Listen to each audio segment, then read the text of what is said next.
Hey guys, Sean Zim, the host for the Network Marketing Insider, where we bring on guests that are involved in network marketing, affiliate marketing, multi-level marketing, and even those that have created tokens on the Algorand blockchain or any crypto that's out there, because I find most of them are also using the skills and the strategies that these other spaces use as well.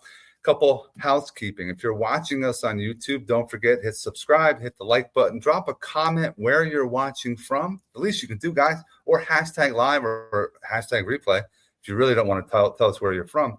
And then hit the share button so we can help more people. We're all about helping. Not here to sell anything. We're here to educate. We're here to promote you. And I want to make sure you understand, reach out to my guests, go to the description, set up a connection call, follow all of their socials, and see if what they're doing will fit into your life. Without further ado, let me bring on Emma Jackson. What's up, Emma? How are you? Hi, Sean. I'm doing really, really well. Thank you. Thanks so much for joining us. And I always ask my guests, who are you and why did you get into network marketing so we can get this thing rocking and rolling? Okay. So very briefly, my name's Emma Jackson. I'm a stay-at-home mom, really, or I don't like labels, but because I always wanted to be a stay-at-home mom. It was something I needed to find a way to make money to fit around me and my children. That was pretty much it was a simple question for me and what I wanted to do. So when they were very young, I started on the online space. I actually started doing energy work and psychic readings. And I sort of developed that into coaching, really, because I actually sort of taught. I've learned lots of different modalities: NLP, shadow work, breath work, access consciousness, and this is what took me sort of forward. After that, I started going into MLM companies, some of the big ones, which is like Enagic, Kangen Water. That was the one that really showed me where actually online marketing and inner work could actually meet in a space, because they were always big on that. And one of the things that they did teach was, if you really want to bust through some of those blocks and some of those transformations that you want, it's important to do the inner work, not just your daily strategies. Even those, I've honed down a few daily strategies now that, it really, so you can sort of like do online work literally within a couple of hours a day, especially like me, if you're a busy mom, you've got a family to keep, and all this kind of thing. So really, I started because I wanted something to fit around my life and my children. That's why I started. And kind of that point there was where I kind of grew from. No, I love that. Fitting around your life is a key thing, which I want to dive into as well, because a lot of people think it could take a lot of time. When you are in the business for a while and you're building your book or building your downline or building your team, you're going to go from an hour a day to probably more, because it's going to be a full-time thing to do what you really want to do and help others and leverage other individuals. Now, I applaud you being a stay-at-home mom. I think, and I tell this, my wife won't do it as well. She needs to work. Like, she can't stay home. When on the weekends, we're like, oh my God. So I applaud you to having that ability to stay home and keeping your mind fresh. Because now, for those that are watching, stay-at-home mom, how do you find some time, Emma? What are some of the days like when you're doing that, when they were younger compared to as they've grown up? How old are they now? They're 13 and I'm just having one that's coming into double figures this week. So 13 and 10. So when they were very young, it was quite sporadic. My work day would sort of like, it can start very early, but I would do 10, 15 minutes here. And, it would so always go around sort of nappy time or feeding times and that kind of thing, or when they were sleeping. Nowadays, they're a lot more autonomous and that kind of thing. But when they were younger, it was pockets of time, really, and making sure that I could leverage pockets of time. And the thing is, you have to be self-motivated. If you really can't get yourself self-motivated, then you've kind of lost half the battle, really. You have to make sure that you're taking those actions when you say that you're going to. I mean, life does get in the way and that kind of thing, but as long as as long as you're quite disciplined with yourself and you know that you have to take these certain actions in the day, then like I say, when they were young, it was pockets of time really, rather than now where, like I say, I can hone my day down into a couple of hours, or there are days when I spend hours and hours working it, talking to people, sending my messages out, doing my content. So it all depends on what kind of day I'm having nowadays. But like I say, I mean, this week it's my daughter's birthday week, and I know the weather here in the lovely UK is going to be quite scorchio. So it's going to be really, really hot this week. So I'm going to make sure that my work time is quite small, and so I can prepare for my daughter's birthday, and I can go out and enjoy some sunshine, to be quite honest, because that's another reason why I work for myself and I stay at home, purely because I like that choice. I like the choice that I have, and I like the freedom that it gives me. So there's a lot of reasons why I like doing it. But yes, it's very different to when they were little, where it was pockets of time through the day, whereas now I can have more focused time and do it in a sort of, and do it in a couple of hours, and that leaves my time then free for my family and for my children. Having more time, guys. Yes, the more we get into it. Yes, if you're a stay-at-home mom, finding pockets of time. I'm a teacher, so I find pockets of time throughout my day, during my lunch. Do I need a whole half hour, 45 minutes, or can I use 15 of it to build business?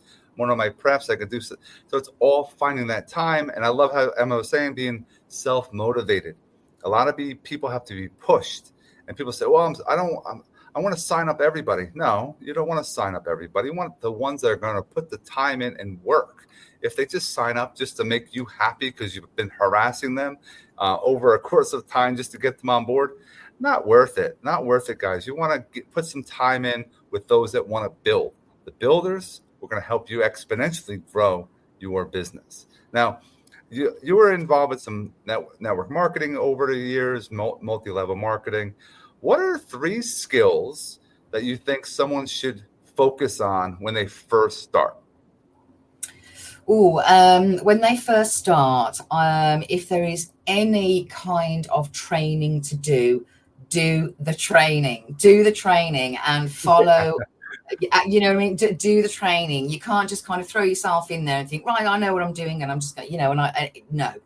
Do the training, follow the steps, because if you have leaders before you and they are making a success of it and they are where you want to be, then you follow the steps. Do the training, follow the steps. That's one big massive one, because so many people sort of jump in and they come on and you can hear the same questions being asked over and over again, and it's like, it's all in the training. So always do the training, always take the time to educate yourself on what you need to do. It's so important, because as soon as you understand those things, it's easier then to implement and take those actions that you need to do, rather than just struggling and flapping around like a fish out of water.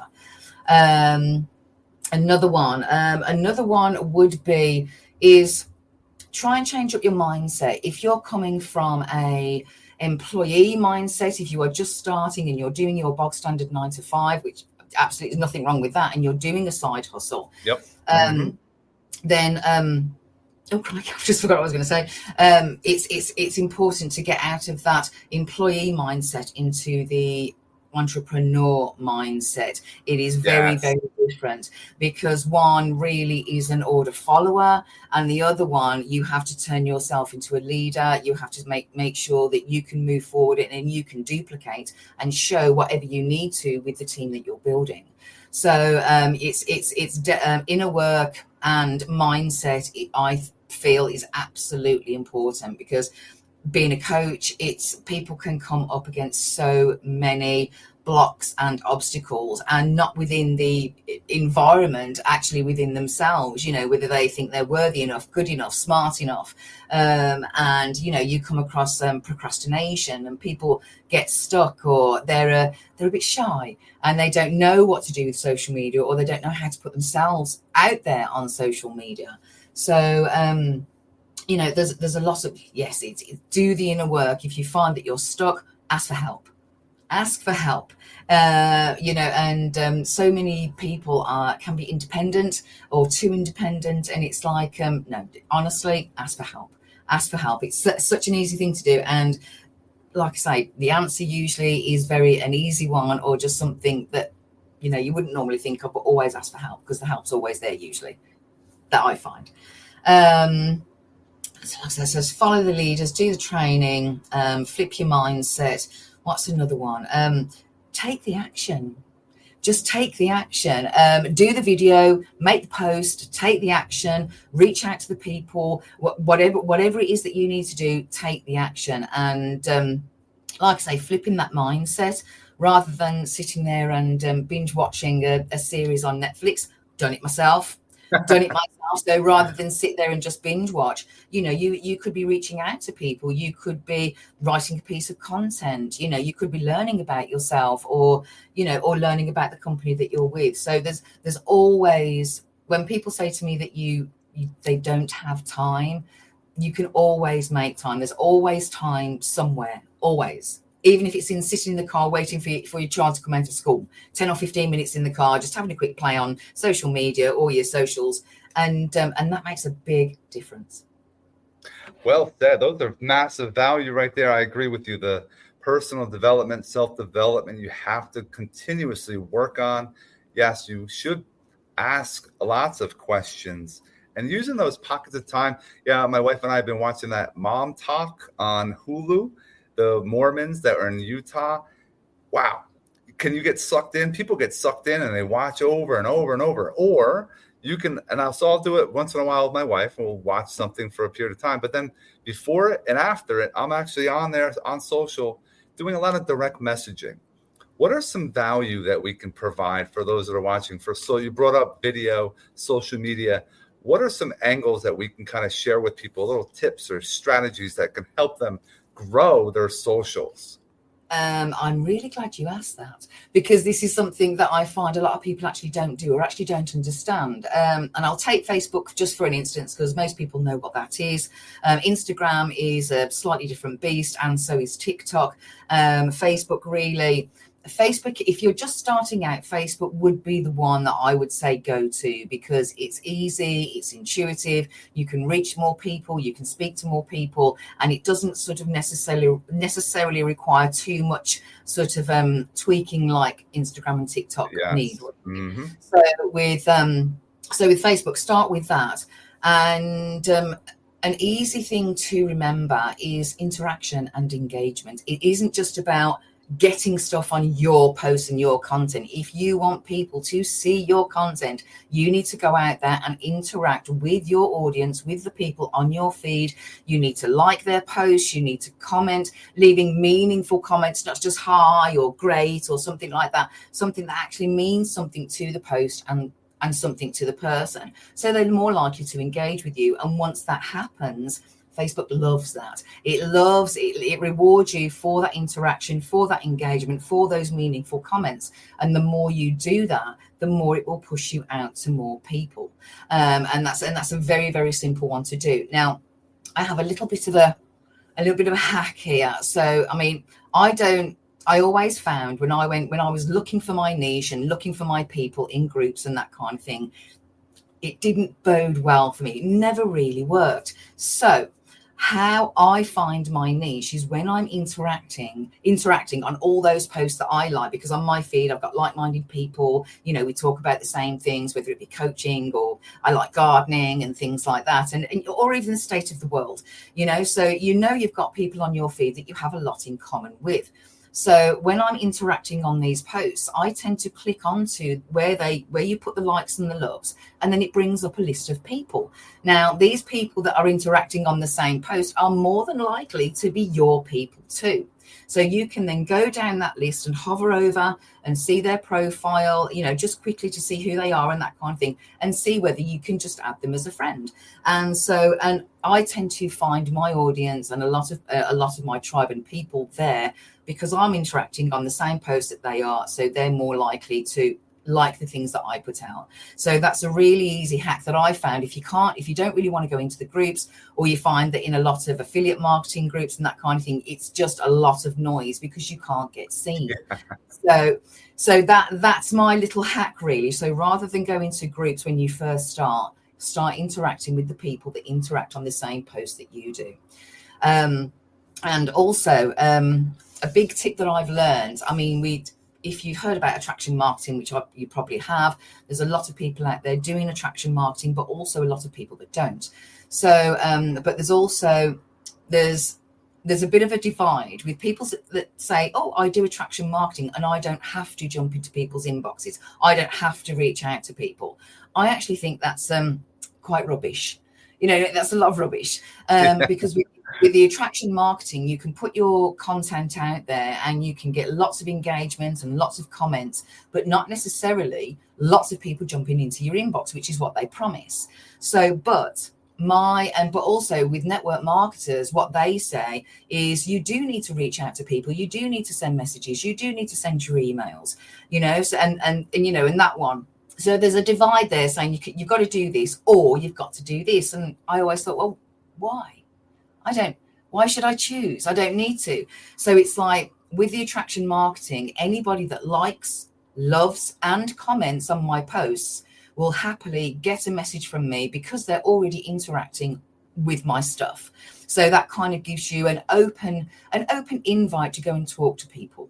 But I also mix the network marketing in with there, and I do send out, I don't know, at least 50 voice notes every day to my audience, to my feed, because I want to make things happen. And taking those actions along with the attraction marketing and taking those actions with the kind of inner work that you're doing, you've got your energy focused, you've got your mindset on things, you've got your energy, sending out those vibes of what you're looking for. You're stepping into the person that you want to be and that business that you want to build, and you're sending that out. So with the attraction marketing, yes, you're talking about your story, you're being authentic, and and people are engaging. Perfect. Speak to those are your warm leads. And then obviously, if you have a list, I actually have a list of all my friends on Facebook, all of my followers. I have a whole list and I speak to everyone. I send voice notes out every single day. And that's something else that I would absolutely say. If you're a bit afraid of sending out a voice note, then you can only send out a certain amount of messages on Facebook before it doesn't really like you doing that. But with voice notes, I have found you can send between 50 and 75. I don't feel I need to send out any more than that, because that every day that keeps me rolling then with warm leads that come in. And you can guarantee with, like, I sent out 50 voice notes this morning, I had 4 leads come back and now they're looking at my information. So it's like, it's worth it. Don't sit there and go, oh, I can't send this or I can't do that, or absolutely send the message, make the post, and reach out to people, because you never know who is going to go, do you know something, I need that.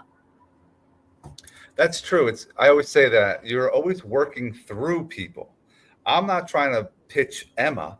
I'm trying to give Emma information that I have that I'm trying to get out to the world, so that later on today, tomorrow, weeks, and a month ago from now, someone will say something and be like, oh, Sean can help you with that. And that's how you recommend people back. Lots of value Emma just dropped there. Yes, Facebook is more social, 100%. Every person that likes, comments on your stuff, you should be connecting with. Hey, here's an additional value for those that are watching. Everyone on Facebook has a birthday. Do a voice note, happy birthday to that every person for today. I do Why that. is that powerful? Nobody's doing it. I do that every day. I do the birthdays because, again, it's engagement. It's reaching out to people. It's showing that you're visible and that you want to be visible to them. They want to be visible to you. And yeah, absolutely. I do my birthdays every day. And you're not sitting there saying, hey, it's Emma, I need you to buy this product or service. No, you're giving first. You're giving some value. You're telling something about someone, or just doing the happy birthday, whatever works for you. It will go leaps and bounds because you are helping, you're engaging. Posts that should be out there they should be conversation starters. They should be something that everyone can engage on. It'll get you the algorithm going towards your favor. So some people are like, what do I do? I don't know, compare 2 different things. In the US right now, everyone's grilling. Are they using a gas grill or are they using charcoal grill? Do little images A and B, which would you choose on an image that you have on Canva? Put it out there and watch people say A, B, A, B, A, whatever, all the way down your post. And then what Emma was sharing, every person that engages, those are people that said, hi, I want to know you. And you actually have conversations, guys. You don't, and using the voice, I agree with you. I could sit there, don't copy and paste stuff. If you're doing the voice, it's more authentic, it's real. That's why you're going to do a lot more of them, and do it in your pockets of time. You don't have to you can, at this time, I'm going to do this. And that's all you do. It could be at night, it could be in the morning. She's in the UK. You're 6 hours, I think, ahead of us. So 5. It depends. 5 hours. And it's just something that you can always connect and grow. Now, and one thing I always say, and people say, well, my profile is private. Duh. You have to make it public. You have to have, I tell people, get yourself, everyone has like a link tree. I have a link pod. It's one-time fee, $47. You put all your socials, all your stuff, all your links, everything in one. It's like an online business card. And I make that, and I take my link pod link, and it has a bit.ly piece to it inside this business in link pod, and make that shorter. And I tell everybody, go to my link in the bio. It's one link. Guys, it has all your stuff in there. And you should also have, your companies might have like a landing page. You should have some kind of, free, you're giving something away to get someone's email, like Emma was saying, so you can follow up with social media, with emails, texting. Everyone has a phone. Every contact in here, you can do the same thing. Hey, I know we haven't talked in a while. Can I share something with you today that you will maybe take a look at a video? I don't want you to buy it, or I want you to look at it. I want you to just think about it and see if a friend or a coworker or a family member will help me out. I don't care about you. Hey, we haven't talked in a long time. I want to get to know those other people. Any technology that you found recently really working for you? There's quite a few that I use. I mean, Canva is always a fantastic one. I know it's a little controversial, but I do use ChatGPT. But I don't I don't go sort of too deep into it, purely because I have been creating content for years. So I don't go in there and just go, make me this, do me this, and all this kind of thing. I have this, and this is what I'm like. And I've got lots of content from over the years that I kind of recycle. I take pieces out, I redo it. And it really helps me just sort of kind of like, sort of split it up and like, how can I redo this? And, but it's just all the stuff that's come from me. It's just but to be quite honest, once I sort of like take it out of ChatGPT, I then tweak it. I make sure that it's my language. It's got my tone in it. And I absolutely put my, spicy flavor to it, you know what I mean? Because I'm the kind of girl that pulls no punches, you know what I mean? I love empowering people. Like I say, I've been a coach for many years. I tend to trigger people a little, but in a very nice way. Because I really, it's such a wonderful thing to witness when you see people growing and being successful and being proud of themselves, and because they're seeing what they can achieve, what they're capable of every time they take that step out of their comfort zone, and it's like the realization and the joy on their faces. That's what I live for people just stepping out of that comfort zone and really doing things for themselves. It lights me up. I agree 100%. If you start becoming comfortable being uncomfortable, that's where the growth is happening. That's where you're going to see, oh, but I don't really do it that way. Well, you might want to try. Once you start trying, start failing, mess up, people want to grow, but they also are not sure how to. And if you're watching us now, right, you should all be writing stuff down. And if you didn't, you might have to replay this and you write it down. Then we said this before, implement, taking action. But for those that are having trouble getting content, creativity, Emma brought up ChatGPT. I have a challenge. It's a 100-day challenge. Every day there's prompts that you can put in for a reel, for an image post, and a text post. It hits all three. it it will allow and give you the tags that will be the viral tags. It'll give you everything, guys. it What it can are excuses give you can a you have now? schedule for 30 days, give you a schedule of 30 days, give me 30 days of different kinds of content, of educational content, different frameworks, there's so many things that you can do to put your message out there and put your story out there. And the thing is, what I found as well, if you put your cock ups in every time you make a mistake and you put it out there, it's like, look, I did this, I fell on my face, but hey, it's what happens, because everything that you do like that always helps everybody else, because it makes them feel seen, heard, because when people make mistakes or fall over, they don't tend to broadcast it, and so they're quite shy about it. But hey, look, I mess up too all the time. I've been doing this years. I still cock it up. I still mess it up sometimes, but it's finding it's how to respond to that. So, and again, doing the inner work rather than going down into that deep spiral of like, oh no, I've oh, woe is me. It's like, right, oh no, I've messed up. It's like, right, okay, I'm going to laugh at myself. Let's move on. Let's take the next step. And there's always somebody that can help you. Always. Definitely. Yeah, it's using what's out there, trying what's working for others, or go against what they're doing and see what is the blue waters out there, the uncharted areas that people are not going and seeking. But I know Emma brought it up before as far as niching. Finding your niche is a very important thing. I focus on helping teachers have and start a side hustle.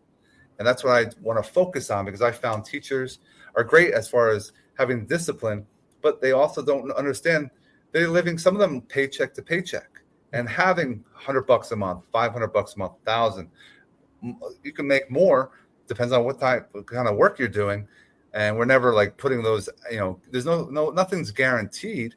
But what would $1,000 extra a month do for your family, your life? But how do Exactly. I do it? That's what we want to share with you. That's what is out there. And if you put some steps in, people say, well, I don't like going on your podcast. I'm going to give my tips away or my strategies. These are not things that are just brand new, guys. These are things that we just are taking from what's working for us, and you're just putting our twist to it. We're tweaking it so that it's and Emma said it too, put it in our tone, the way we are. And it resonates and attracts other people to do some work together. That's the goal, is working together. Yeah. Yeah. So yeah, and I live for it. Like I say, I absolutely live for it. And once you take those first few tentative steps outside of your comfort zone, things get so much easier. Like I say, something that might have taken you an hour and a half before, then all of a sudden, because you're understanding it and you're practicing it, gets down to 20 minutes. Like I say, when we first start, it can be hours and hours and hours a day. It can't be just 2. It can be 5 hours a day. It can even be up to like 6, 7, 8 hours a day working to make sure that you're learning what you're doing, you understand what you're doing, you're getting confidence in what you're doing, you're practicing what you're doing, and that is the most important thing. Because like I say, I know at the very start, especially when my girls were getting a little bit older and they started going to school, it was like, I had larger pockets of time, and I have spent more than 18 hours a day working and hustling and doing it all, because I don't do a 9 to 5. So my side hustle is my main hustle, and so that's what I do. I put the effort in, I put it all in, because that's my life. And like I say, there has been like 18-hour days sometimes, where it's just like, where you've got to put the work in, even if it's just on yourself. It's so essential, but it isn't always going to be like that. It might be like that at the start, especially if you're brand new and you don't know anything at all. You know what I mean? You've got to put that kind of work in, but it's worth it. The sweat on your brow is just so worth it. Now, I think we have massive value we brought in today. I want to thank Emma for being with us. I want you to stick around for one moment. Emma, everyone else, I hope you have an amazing rest of your day.